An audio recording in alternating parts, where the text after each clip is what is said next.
Hi friends, मैं अश्विन। मुझे उम्मीद है आप सभी अच्छे होंगे। वर्ड ऑफ द डे के सेशन नंबर 257 में आज हमने जिस वर्ड को चूज़ किया है that word is after math. आइए आगे के स्लाइड्स में इसी वर्ड आफ्टर मैथ को डिटेल में स्टडी करते हैं।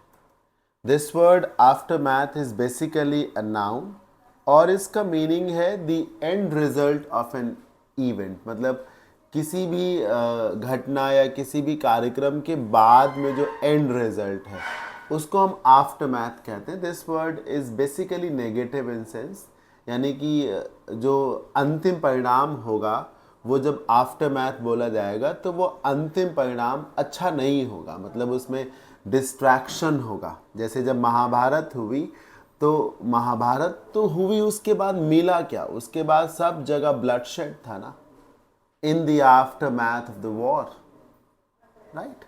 A situation that is the result of an unfavorable incident like war, accident, crime, natural calamities, etc.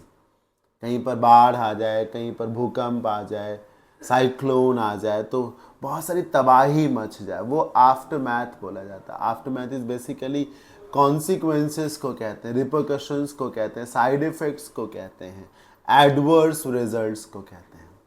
कुछ भी हुआ उसके बाद जो हाथ लगा है और वो नेगेटिव, उससे तोड़ फोड़ हो गई, उससे नुकसान हो गया, उसे जान माल का नुकसान हुआ, वो आफ्टर मैथ है। समझना बहुत ही सिंपल है। आफ्टर का मतलब ही होता है बाद। तो तूफान आया और तूफान के बाद की जो तबाही है उसी को आफ्टर मैथ कह देंगे। बस ये याद रखिएगा, नेगेटिव कोनोटेशन के साथ ये वर्ड है। एग्जाम्पल से समझते हैं।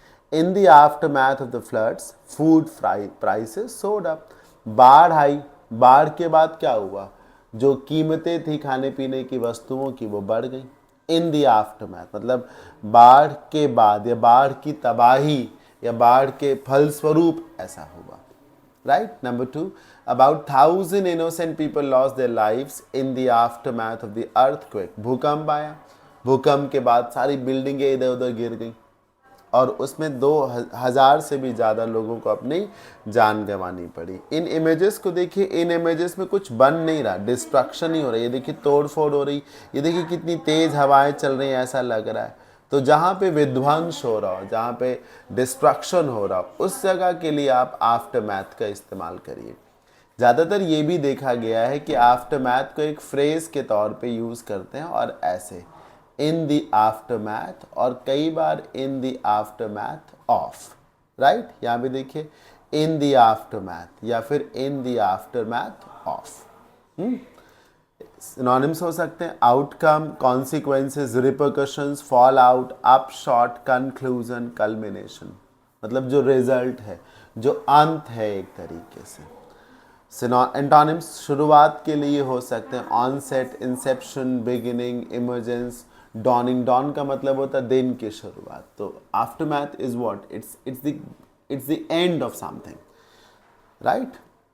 मुझे उम्मीद है ये वर्ड आप सभी को ज़रूर क्लियर हो गया होगा। वीडियो अच्छा लगा हो तो please do like it and share it with your friends. आप चाहें तो आफ्टर मैथ से अपने मन से भी कोई सेंटेंस ड्रॉ कर सकते हैं, कमेंट बॉक्स में डाल सकते हैं। This will help you remember this word for long. मिलते हैं नेक्स्ट सेशन में। Till then keep learning, bye, take care, thank you for watching.